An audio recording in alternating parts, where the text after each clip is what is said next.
ইরফান বলো তো লা ইলাহা ইল্লাল্লাহ, লা ইলাহা ইল্লাল্লাহ।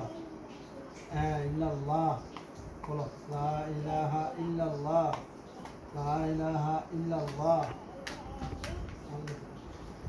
লা ইলাহা ইল্লাল্লাহ, লা ইলাহা ইল্লাল্লাহ, লা ইলাহা ইল্লাল্লাহ।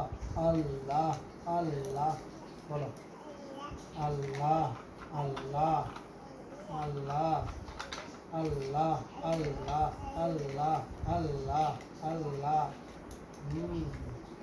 কি আবু? আল্লাহ আল্লাহ। আল্লাহ কোথায়? আল্লাহ উপরে। কোথায়? আল্লাহ দেখতেছে না? দেখতেছে। কোথায়? আল্লাহ দেখতেছে না? হ্যাঁ, সবাইকে আল্লাহ দেখতেছে না? হ্যাঁ, এই জন্য বেশি বেশি করে কি বলতে হবে? সুবহানাল্লাহ, আলহামদুলিল্লাহ, লা ইলাহা ইল্লাল্লাহ।